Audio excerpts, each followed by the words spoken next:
Hey folks, and welcome on into another episode. I'm Dr. Luke Hobson. I'm an instructional designer at MIT. I'm also an online instructor, blogger, podcaster, YouTuber, and the founder of Instructional Design Institute. My purpose is to help you make the online learning experience come alive for you and for your students. And I am ridiculously excited to share with you today's episode with my new friend, Ali Siddiqui. This episode has it all. We talked about his transition from being a chemistry teacher to being an award-winning instructional designer, and he's worked on projects for ASU, NASA, and the Bill and Melinda Gates Foundation. His story is just awesome, and I cannot wait for you to hear about it. But that's not even like the main part of the show. The main part of the show is that we talked about everything in regards to project-based learning and how to apply this learning strategy to your courses and to your trainings to make them incredibly effective, fun, and engaging for your learners. We also talked about finding the right job opportunity, universal design for learning, and many, many more topics. So once again, I am so ridiculously excited for you to hear this one because this episode it has it all. Like, it really does. This is going to be a great one. But before you can even listen to the show, I have to tell you a funny story about all of this. So Ali unintentionally threw me a curveball for our 20th episode. And by the way, shout out to us. We made it to 20 episodes. So thank you for following along, whether you're someone who is brand new to the show and this is the first episode you've listened into, or perhaps you've been with me since day one. So once again, shout out to us and thank you for following along with me in this really crazy and interesting journey. But going back to the story, so Ali and we were talking, and at the beginning of every episode, I usually chat with the podcast guest about whatever, just to make them feel more comfortable with being on the podcast, with being recorded. Perhaps they're not used to this. Then, of course, I want them to get to know me a little bit more because I definitely have my own type of unique and quirky personality. So usually we shoot the breeze at the beginning of every single episode. But with this one, it was different, and I don't know why, but for some reason, I just instinctively pushed the record button from the very beginning, from the get-go, and I'm so glad I did that because Ali and we essentially went right into podcast mode within 3 seconds, and it, obviously, no script, nothing planned, we're just kind of talking and shooting the breeze, but we talked about a lot of important topics within instructional design, our experiences, our journeys, the first projects that we worked on, and it kind of was like a virtual coffee chat, if you will. And I'm trying to figure out what to do with this because this is like an hour-long content that really doesn't have a proper flow, if you will. So I'm trying to figure out what to do with this one, but I think it'd be really cool for you to be a fly on the wall, just kind of listen into the conversation because just from us chatting, there was a lot of really good pieces of wisdom and gold nuggets that I'm sure you can take away from it and apply it into your life or into your classes or whatever else that you want to do. So maybe we're going to get a bonus episode. Maybe I'll put it at the end of this later on after I do some editing because of delay and feedback and whatnot. So I'm going to figure it out, but that's going to be really cool. We're going to have that for the very first time. And I just thought that was so neat that all happened and it was just completely spontaneous and unplanned, but it was awesome. It was a really, really good chat. And last piece of news before we get on into the show is that I made a new Facebook group just for all of us to connect. I love the fact that you've been connecting with me via LinkedIn, Facebook, Twitter, email, but of course, I want you folks to be able to connect with one another. It's awesome you're chatting with me, don't get me wrong, but of course, I love the idea of a community of learning nerds coming together. So if you go down into the show notes and click on the Facebook link, that's going to bring you into a group called Instructional Design Institute Community. This way, I can share with you things like job postings, articles, podcasts, blogs, latest updates and courses from the Institute, and just everything else. So click that link, join today. I can't wait to see you inside of there. Okay, folks, I'm not going to delay this any longer. Here is the one and only Ali Siddiqui. Ali, welcome to the podcast. Great to be here. Super excited to talk about this. Well, now that we've been talking about this for officially 55 minutes at the time of finally starting the real recording, I mean, the thing is that as soon as we started talking, you just clearly have so much of a passion for what you do, what you're talking about. And as somebody who is also very loud and passionate about instructional design, I am so happy that you're on this show and we get to talk about project based learning, which is awesome. It's such a relevant topic for today. Can you please give the folks at home just a bit more and talk about yourself, what you do, and everything of a sort for your own introduction? For sure. And I'm super glad to be on here and talking about project based learning. It's something very near and dear to my heart, especially as someone who has been an instructional designer for quite some time. So, just a little bit about me. I used to be a former high school chemistry and physics instructor, and then was an instructional designer working at a design firm called Smart Sparrow. And then at that time, got to work with a lot of corporate clients, nonprofit organizations, and universities to develop online learnings. And then um, transitioned to a company called Philanthropy University, which helped nonprofit leaders scale their organizations across the globe. And now serve as a senior instructional designer at Coursera. So, yeah, a lot of different sort of avenues and ways to practice instructional design, but super glad to be on here and share any little things that I've learned. One thing that we didn't even talk about for that entire 55-minute period before we got into everything is the fact that transitioning from being a teacher to an instructional designer right now is huge. It is one of the biggest things possible. And so many folks are going down these different rabbit holes, unfortunately, where sometimes it might, it's not necessarily the best way to go down, like trying to learn about just everything with a tool where, there's a whole bunch of variety of different things. I know I wasn't planning on actually asking you about this, but now since you said it, I was like, oh, I really want to ask you about this. What was the defining moment where you're like, I'm going to transition and become an ID? And what little steps along the way did you take to actually make that happen? Yeah, that's a really good question. And I've had a lot of people ask me the same thing on different channels like LinkedIn and things like that. For me, the big reason for the transition was, I was teaching at a high school and I had done Teach for America before. And I wanted to kind of give people who may not have access to a high quality education something that would help them kind of change the trajectory of their life. And so I could do that in a classroom, but I felt like a better way or another way that I could do that is by doing it in a much more scalable way. And that led me to online learning, where you can create a course that's viewed and used by not only like hundreds and thousands of different learners around the world, but also give people who may not have access to getting to like a school or things like that the kind of education that they would want. Now, that was an idea and kind of a personal mission that I had to kind of make education more equitable and accessible. However, there was a skills gap, right? So, there are a lot of teachers who are masters at what they do in the classroom. I wasn't one of those that was a master at what I did, but I had some foundational skills there. But there was some learning that I had to do with how do you take a great in-person experience and translate it into something that is online.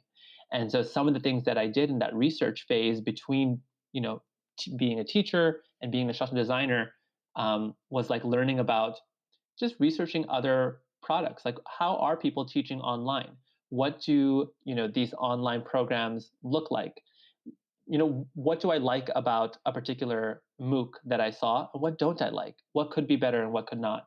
As well as learning small things here and there, like um, HTML or CSS. I remember taking a small Code Academy course on there and just being ready to be like, I have a badge in CSS, Yeah. HTML, y'all. So I'm ready for this job. But but there were some things there. But I think it's a lot of things you learn on the job, but really doing your research beforehand and into seeing, not only what will an instructional designer do, but thinking about whether or not that's kind of the avenue you want to go into. There's the pros and cons. Some people really appreciate that one-on-one experience, and you see the reactions of the learners as they kind of do something, and then there's instructional design where you're thinking maybe more strategically.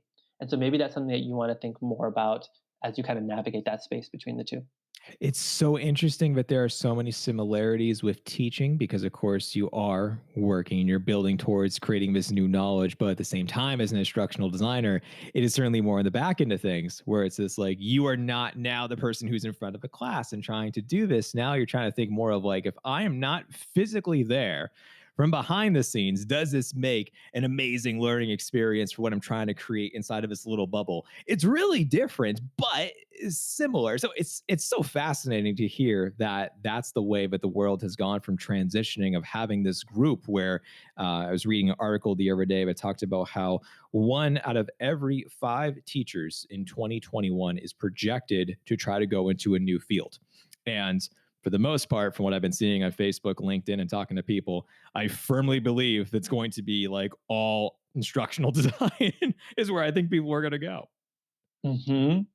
Yeah, and I can totally see that with the way that things are changing and everyone moving into online learning. It's a growing field, and a lot of things are changing, and I think the field needs a lot of people that come from an education sort of background, because at the end of the day, at the core of creating a great learning experience is understanding the pedagogical principles that underlie that experience, right? And I think teachers and and those that have a background in education, in some way, shape, or form, can tap into that. And some of these techniques that I remember practicing in the classroom, like differentiation, thinking about how does that apply in something that's online. And so I was lucky to work at a company that encouraged that sort of thinking of what are some of the best practices that happen in the classroom, and not just how do you translate them online, but how do you create like a digital first experience that gets at the same sort of goal. So that's something interesting to think about. And one of the techniques too that I know teachers know how to do is project based learning, but I don't think that they have thought about it in the same capacity, like with that terminology. That's what I keep on encountering is talking with people is that they always make it so broad, where there's like, oh, I taught courses and design curriculums. And you're like, but how? Show me how it aligns. What did you actually do? And then that's when you get into it. And it's just like, oh, you're having different forms of elements with scenario based learning, gamification, project based learning. So, project based learning is one that I definitely want us to cover and to go through with this extensively because it is so useful. It's so relevant nowadays with everything from online learning. So, I would love just to hear more from your perspective about all of this and to dive right in. So, let's just start kind of from the beginning of this one. Can you give the folks at home just a broad general definition of project based learning? Yeah, for sure. So project based learning is creating an end assessment, that is a project that students can complete that is directly tied to the learning objectives that you set out to teach. So, in project based learning, you essentially want students to demonstrate mastery of the learning objectives through completing a project. Um, and so, this project, what we're really trying to do is get students as close as possible to authentically demonstrating that they know this learning objective and proving that they could do whatever skill you're trying to teach them on their own or in the real world. So I see it personally as very attached to the idea of authentic assessment, you know, and also it's very much tied to the idea, or the higher levels of Bloom's taxonomy. The difference between project based learning and using that instead of like regular or typical assessments that we see like in end of the course quiz or something is that really you're trying to get students to create, evaluate, synthesize their learning. And that sort of higher order thinking, has been shown to kind of increase student retention of the information and kind of just really help drive home some of those key learning objectives. Now, when you're talking about project based learning for someone for the very first time, what type of like a common example would you give to them to allow them to try to visualize that inside of their heads as you're talking about it? Yeah, so project based learning is, if I was to give an example, it might be something like if you're trying to teach elements of creating a personal narrative for, or trying to creating a narrative around your nonprofit organization. Then a project that you might use to see whether or not learners can pitch their nonprofit organization is to actually create or develop an elevator pitch. That might be a simple way of kind of seeing a project-based learning example in action. It's very small, not very complicated, but the key parts of that story that you're trying to teach, such as introduction, what was the challenge that you tried to overcome, what's special about your nonprofit, and what is the action item that you want people to do. Those elements, if you really understand how to create those, then you should be able to create your own elevator pitch. And so that's something that I did at Philanthropy University, which was designed, or an organization that was founded on the idea of helping nonprofit organizations scale. So, you know, you could have just asked students and learners, tell me what are the 5 parts of an elevator pitch? And that's a typical assessment. And it's just getting you to recall. Do they remember the facts? But in a project based learning, you're creating something, you're demonstrating your knowledge by putting something together on your own.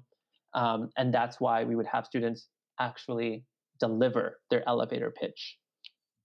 And that makes total sense. It aligns. It's appropriate for what you want students to be able to accomplish and see and have them evaluate themselves and know what they're doing is actually on the right track. I mean, my common example that I always give to folks is thinking about something for like trying to design your own website. There is no way that you're just going to go in and try to have like a quiz or something at the end, or a test, just to say like, tell me about how you designed a website. It's like, well, this website is so many different key parts and features, and you need to be able to have them go and build all these little steps along the way, and to be able to provide feedback and guidance so that way they know that like they're on track. And I can't imagine just being like, hey, go build a website. Well, then we'll talk about it later and I'll grade you. Like, it's not how it works. Yeah. Right. Exactly. And if I was like working with instructional designers, it might be okay, instead of me just teaching you the different aspects or elements of using Rise, create a project on Rise.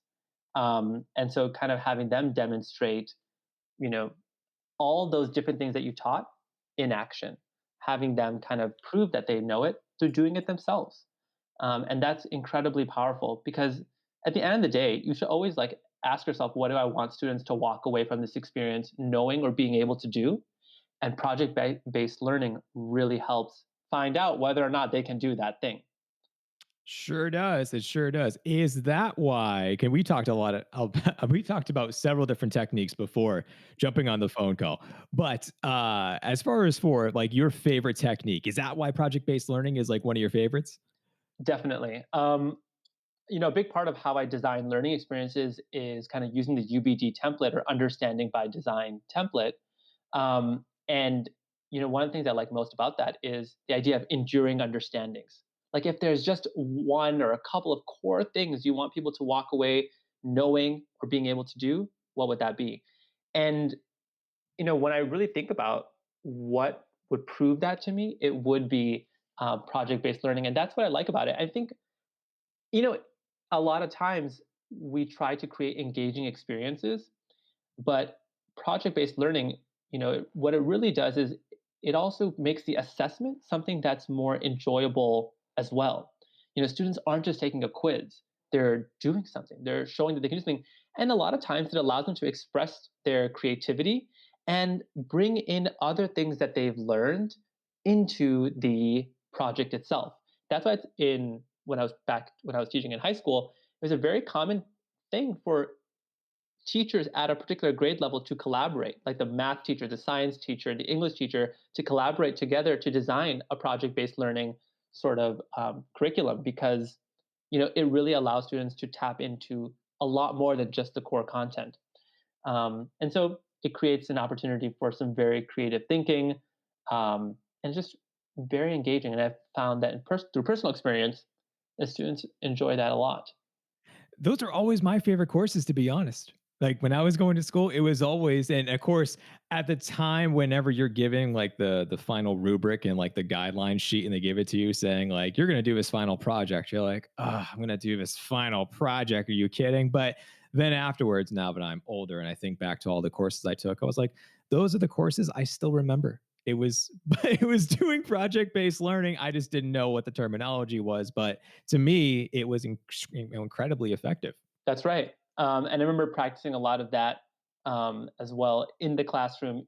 Even as a chemistry teacher, it's like if we had this unit on forensics, and every team had to kind of analyze a sample of like white powder, find out what it was. There was a whole court case involved, like, and so kind of getting people involved in like doing something with the information that they've learned is just a very powerful and engaging way of being looping people in. But it comes with its own challenges as well. Once you open things up to being a lot more creative, you start to introduce some complexity there with how do I assess this? What are the do I how much guardrails do I put around this?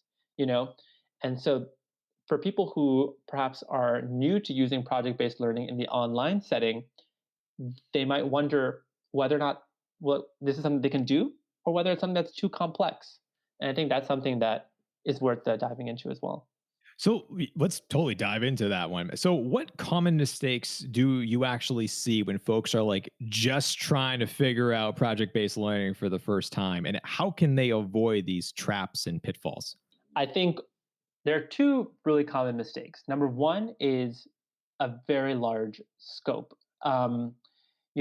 If you are trying to cover every learning objective that you have taught in a course in one project, you might end up with something that is very massive, and that might make you want to create, and we were talking about this before, which is gigantic rubrics, and rubrics that have tons and tons of different criteria.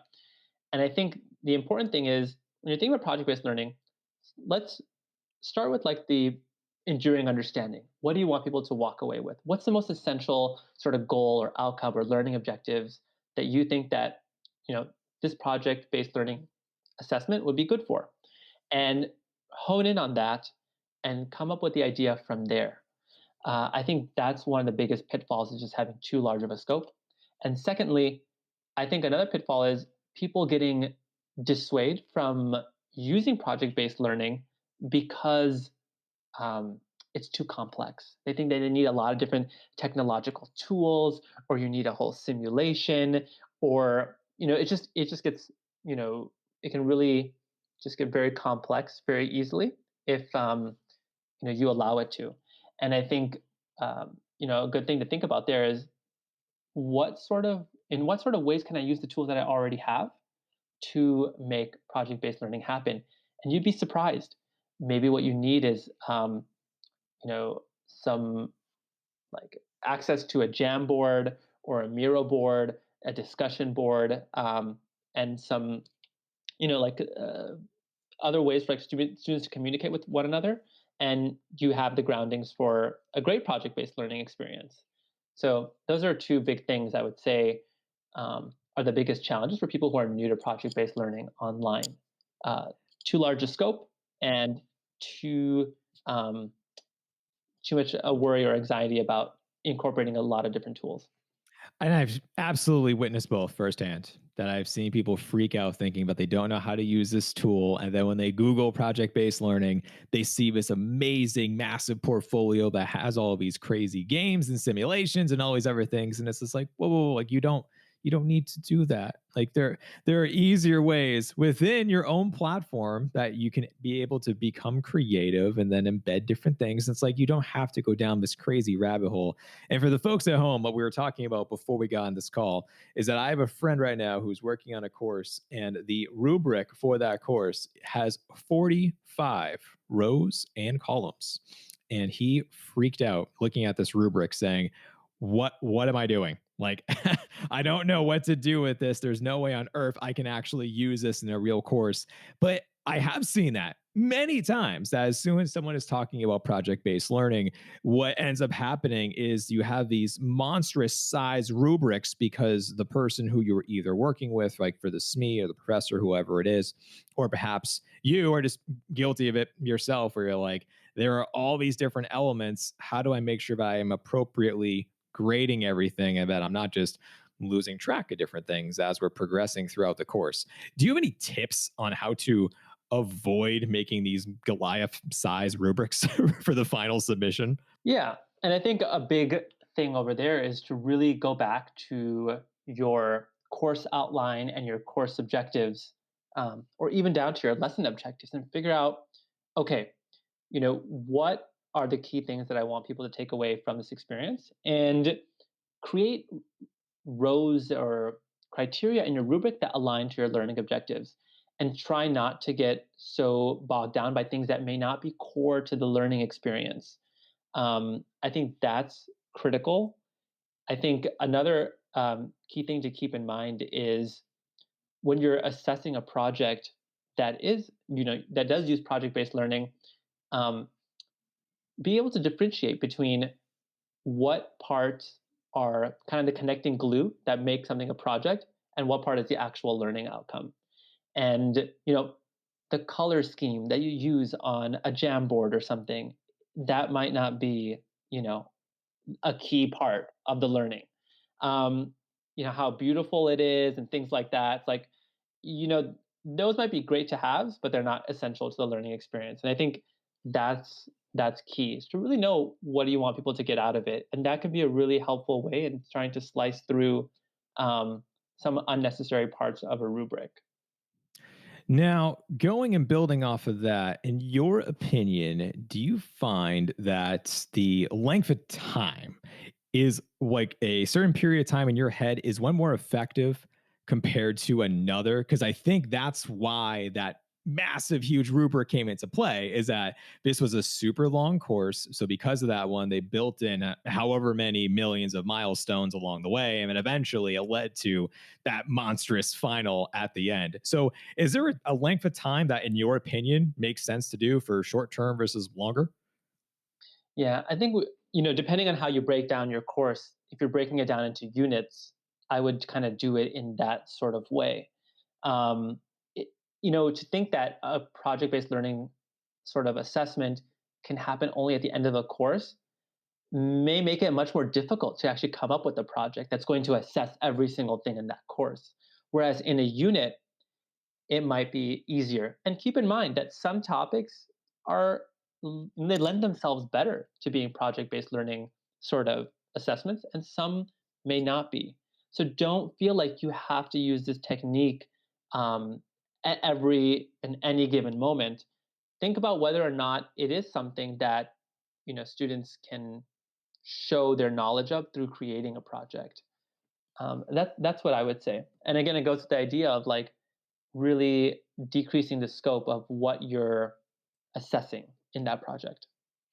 I'm so glad you said that too, because that is something that people will do, is that they're like, oh, this will fit in every mold. And it's like, no, no, it's just like being an instructional designer where you have to think about time, energy, resources, budget, human power. Like, you need to take into consideration everything to determine about how you're actually going to design the course, what you're able to do, like time frame, like so many different factors really matter in order for you to really say like, oh, we're going to make this incredible thing versus this like, oh, this is going to be short and sweet and to the point because that's all we got. You know? Mhm. So no, I'm so glad you said that there is not a one size fits all model, just like with our own ID models that you can use variety of things of ADDIE, Agile, SAM, backwards design, and still come to an amazing learning experience at the end of the day. That's right. So, if, for instance, let's say that we are in project based learning, we're in the weeds here, we love it, we're working with it. How can we take that up to the next level as far as we're incorporating like other learning strategies? What combination, in your opinion, could work to make something like as cool as it can possibly be if we're thinking about it like that? hmm Okay, so I think, and this goes back to kind of what you mentioned earlier about scope and how do you make sure these things don't get so massive. One technique that pairs very well with project based learning is case studies or scenario based learning.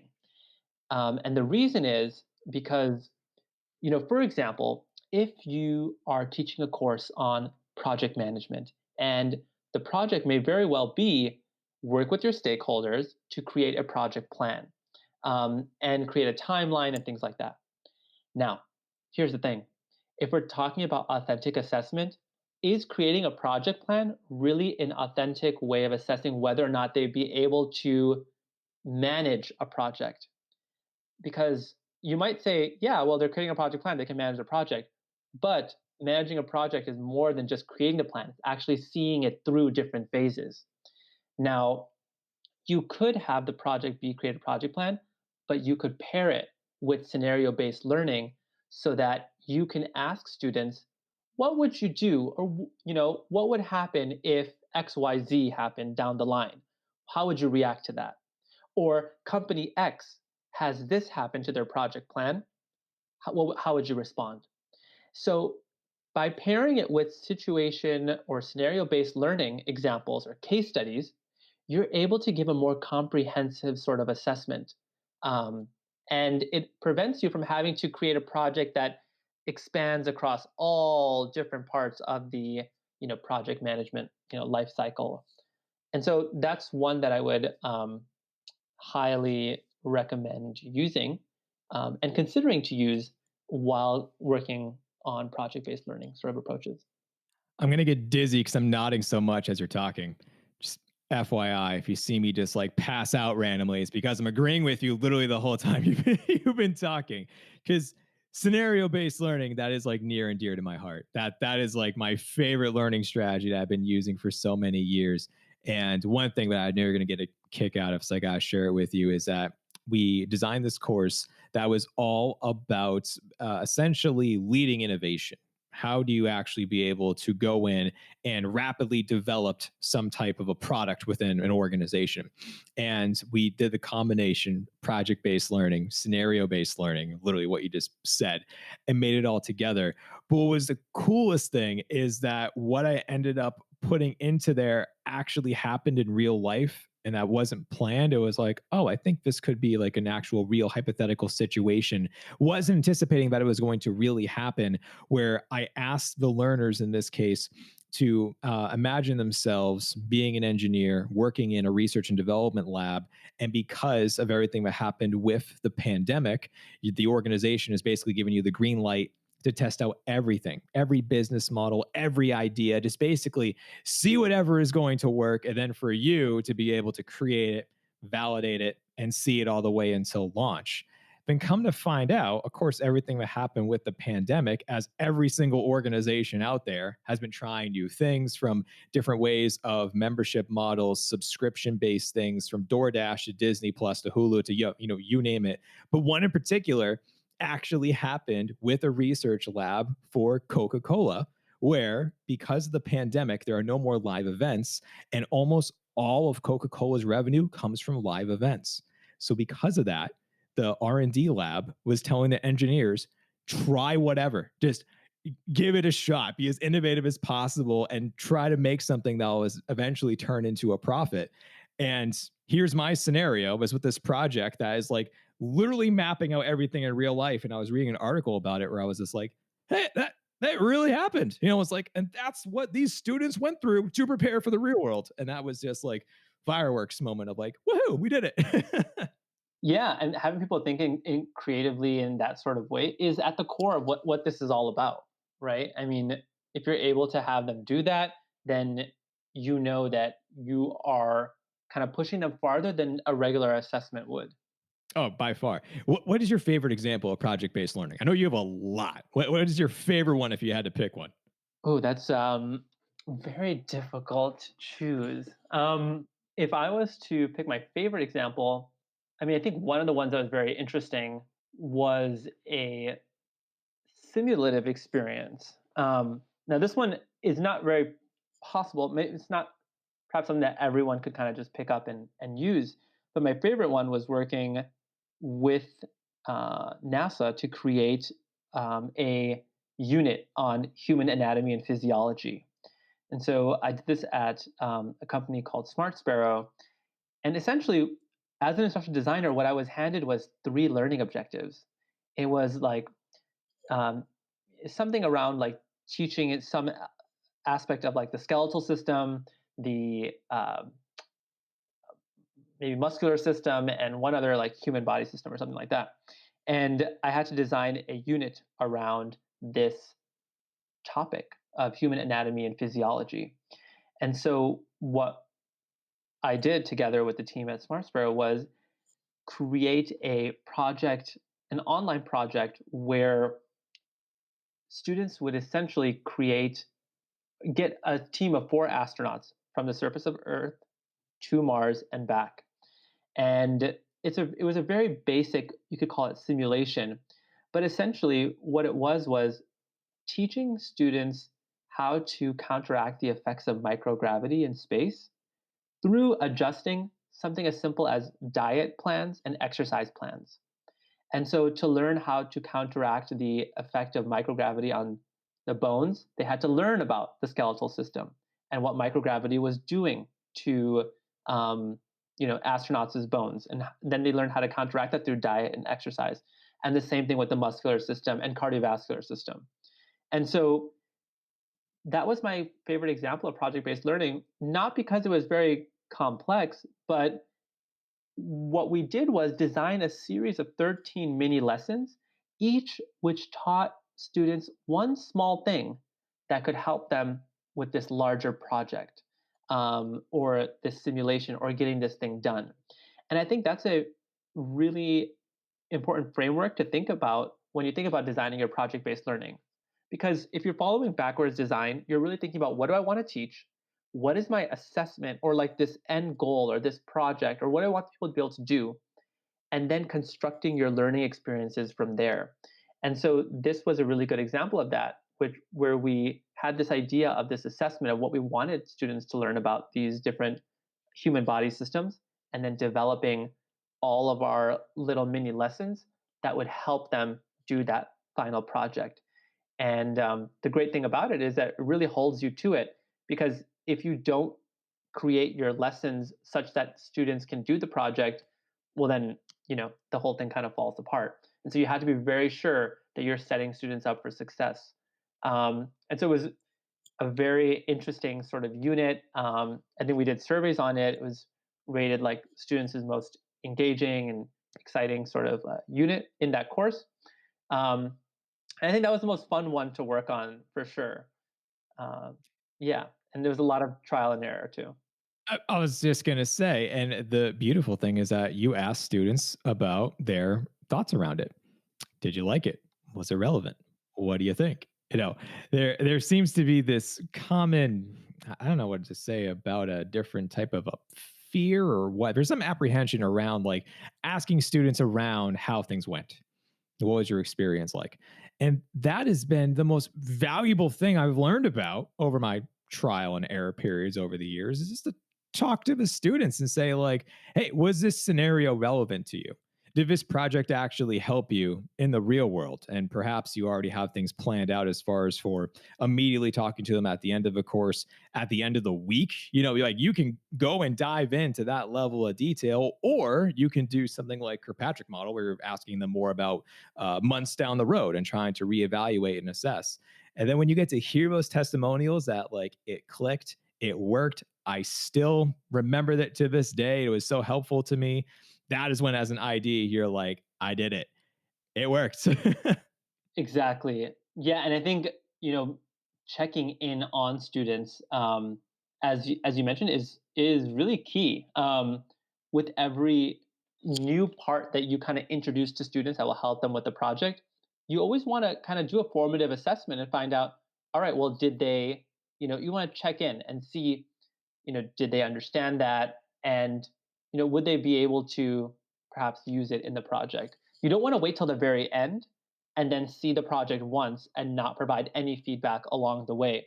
So feedback is not only important, to ask along the way, but then also, of course, like as you finish the project and the whole experience, you always want to, follow the human-centered design sort of cycle, where you constantly iterate on your learning experiences as you have students go through them. So yeah, super, super important. I'm glad that you brought that up. Yeah, it's absolutely essential, and that's something else too. But I think folks need to know about when they are designing project based learning within their courses. You also need to think back to of the instructor. So There is someone teaching this course that you're about to build, and you need to be able to provide for them an adequate amount of time in order for them to give this guidance and this feedback and to grade and to follow the rubric and everything else. Because if you just have something where, like you said, it's all at the end, well, then no one's learning, no one's properly following steps. They're just they're trying it themselves. They're literally doing something that is their own form of learning and trying to get there. But if you have something where you're telling them in basically week one that, like, hey, get ready, this course is about this type of project, so mentally prepare for it. You're not starting it yet in week one, but in week two we're going to do the first type of a milestone, and then you build it out as in, like, there are many milestones along the way that build up to the final project. So if you have an 8-week course, it would be something along the lines of like weeks 2, 4, and 7. And then at the end, you have the final project, so you can give feedback along the way. But if you do it where every single week there's a milestone, then there's no time for the instructor to give that guidance and that feedback. And then students are going to get frustrated because you're building it where it's incrementally building off of one thing, then another and another. But now there's none of that coaching or guidance. So now they're like, hey, I hope I did milestone 1 right, but now I'm on milestone 4 and I'm just guessing. Like, Right. And especially when you think about it in the online sort of context, like if you're in the classroom, it's very easy for a student to ask for help and then get that help very quickly. But in the online setting, it can cause a lot of frustration if, students don't know what they're supposed to do next, what's going on, and if they don't have those benchmarks along the way. And so you can get a lot of negative feedback from students who are frustrated, like, I'm confused, I'm lost, I don't really know what to do next. There's this course is not organized or something like that. So you really have to understand, you know, what where students would need guidance, where they might need to be, have like check-ins, um, and where you could establish some checkpoints, but also be able to balance that with still providing them the opportunity to be creative. So if you have like a project-based learning um, sort of task, which is like perhaps, as you mentioned before, maybe developing a website, it's like, how prescriptive do you want to be? Like, do you want them to use a particular layout? Like, maybe that's where you can give them some flexibility, but be explicit about it. Say, and you will, and you can try to use any layouts that you'd like. Just so when they have to create one, they're not like, which layout do I use? Is it this one? Is it this one? Etc. So understand that students will want and can be creative, but keep that in mind when you construct your instructions and put that together. and then to have them share that. I mean, like I told you before, my background's in graphic design. Don't know how I got here. Blessed I am here. But anyway, my background's in graphic design. But that's what we did. We had project based learning where, like, every single week we built a part of a website. And then what we were able to do, this was in person, so I'll get into how we can share that online. But in person, we would go up to the front of a class for that week and say, this is the progress on my logo, on my website, on my whatever. And then the people in the class then had to critique it right there on the spot. And then you basically were imagining them as the clientele. And then you had to be able to figure out how to address their different points of critiquing. That was really interesting because it started to prepare you to say, like, hey, as a web designer, guess what? You're going to have clients. So you're going to have to be able to meet them where they are and address why you're doing a certain way that you're doing it. And you need to take that, and then you need to also put it online, whether it's a discussion board or a type of a peer reviewed grade activity where they can just share and say, here's what I got. What do you think? Give me your feedback. That's just so crucial to hear not only the instructor feedback, but the peer to peer feedback, so that way they know they're on like the same playing field. And we're going to relate to that more on top of that too, because it's their fellow peer. Hmm. And this is a really good point about getting that peer feedback, in terms of how can one iterate on their projects. But I think that peer feedback element is also key for thinking about how to scale project-based learning. So if you're working as a university instructor, it might be easy for you to actually grade 12 rubrics, maybe 100 rubrics or something. But now if you're working at a corporation where there's 1,000 employees, or if you're working at a company that develops like MOOCs or online courses for anyone around the world, you may no longer be able to actually use and grade a rubric yourself. So, in working at some organizations before, one way that I've gone around that was using sort of LMSs like edX to that have the peer review functionality that allows the project, whatever it is, and it could be a number of different file types, to be shared with someone else who is taking that course. And you can also construct a rubric for that other person, and your peers can grade your assignment. And so it might be a little bit challenging if you only have one peer grade your assignment, your whole assignment comes from that one person.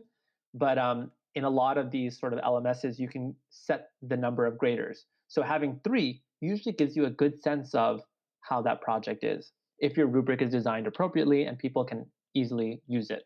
So that's one way of taking something that's complex and scalably grading it, which is leveraging the power of the community and peers in the classroom there.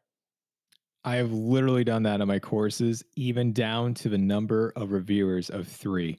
So I was just smiling the whole time he said that, where I was like, I have literally done that in a course before, in edX, by the way. So like you hit every every single box. So that's just super funny. So let's talk a little bit more about, you've had a really interesting journey of how you've gotten to where you are today, and you've worked at some phenomenal organizations. And for many instructional designers right now, they're either trying to break into the field, for one, potential new instructional designers, and others just trying to figure out the right fit for them. They're doing a little bit of transitioning and kind of like, looking around. And you've worked for many famous and amazing organizations. You talked about NASA. You've also worked for the Gates Foundation as well. So, sir, what is the secret? How have you been able to work from some of these amazing places and have these opportunities? Yeah, I think a lot of it is, you know, there's two elements to everything. One is kind of leveraging the skills that you do have, but then also acknowledging that you're never going to be perfect or have all the skills. And there's some element of um, just being at the right place at the right time as well. And so for me, I think the thing that allowed me to work with these different sort of companies has been honing in on what is it that I'm bringing to the table that perhaps my peers are not. And this is very key for people who are coming from an education sort of background, whether they are teachers or have worked in schools in some sort of way, which is really think about the education that you have received, and what you've learned in order to become a teacher. So those principles, those learning modalities and things, the pedagogical best practices that can be very impactful in you know corporate settings like the ones that I've worked in. And so that's kind of something that's allowed me to kind of work on some of these um, high profile client sort of you know projects, whether it's with NASA or Arizona State University or with the Gates Foundation. um, that's kind of my advice. Understand that there's a huge value in a background in education, and there are a lot of companies, organizations that really crave people with that kind of experience. So double down on that, and just know that that's very valuable. Have you noticed some job postings actually call that out where they're saying they want teachers? That's been the new thing. Yeah. Yeah. I've Really? seen some organizations say, hey, we're hiring for instructional designers, but we are specifically looking for people who have worked in K through 12. I've seen that actually just like flat out on a job posting. And I'm sending this to all my teacher friends and colleagues, being like, they're literally looking for you. Like your background matches exactly what they want to do, because they also have partnered with other, especially like OPMs, where they're partnering with other universities or schools. So it's just like they are able to speak the language and their skill set just fits. Yeah. And if you just think about it, some of the techniques you're learning and you're applying every day as a teacher, differentiation. You take that same sort of technique, that same idea of meeting each learner kind of where they're at, you can apply that online. And it'll go by different sort of terms, but like universal design for learning. in the cloud. There's a book by Novak that's UDL in the cloud. And essentially, it's like, how do we take the same principles that we're using in the classroom and then transferring them online? And sometimes it takes a little bit of creativity of how it will work online, but that same core idea is just as useful online as it is in the classroom. So I can totally see why they are looking for teachers. Um, and yeah, I would definitely want to hire someone that has that sort of background um, knowledge. I can't remember the episode number off the top of my head, so I was just looking for it, and I was just like, "Where is it?" Episode number 6. Dr. Novak and Tom Thibodeau came on the podcast to talk about that exact book that you mentioned. I Okay. plugged them. I love I Right. So this is why I was saying early on where I was just like, we're kindred spirits, man. I was like, you're saying all the things that resonate with me to the core of being an ID here, including name dropping other folks who've been on the show. But yeah, I can't say enough good things about UDL in the cloud. That was the very first book I ever read about what it is that we do for a living. And because of that, that changed the way I design all my courses. And I still use those same teachings to this day, and it's had that much of an impact on my life. That is crazy. Honestly, I've literally in my whole experience as a instructional designer, never met anyone that has read that book. But it has also been so useful and helpful for me as well. I reference it like all the time. Yeah, this is Yeah, crazy. all the And time. I'm so yeah. Yeah. So exactly. So just like that, and also like frameworks that you've used, like UBD, understanding by design, and just like backwards design. Those sort of things key, essential in being an instructional designer. So that would be my advice.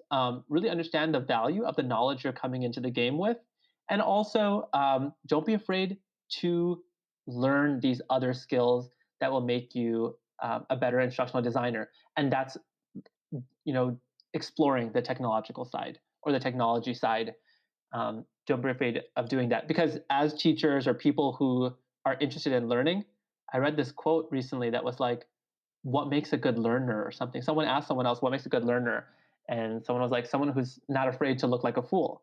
And so there's just a sense of humility that you come into the game with of, I don't know this, but when I do, I can be quite dangerous. So I'm ready to give it my best shot. I love that. And that's how I've learned like everything. I screw up and I'm like, ha, now I know what to do in the future. Exactly. And it seems intimidating. When I first started, I didn't think I could do a lot of the technological things that I can do now, but it comes.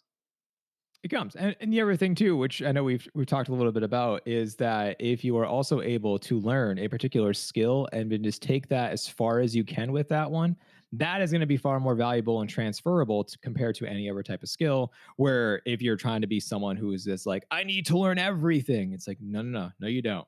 You need to learn the fundamentals and become so good at them that you can then be able to project that and then to talk about it and then to design with that knowledge you've just been learning about. And that is going to help you compared to just trying to learn literally everything under the sun.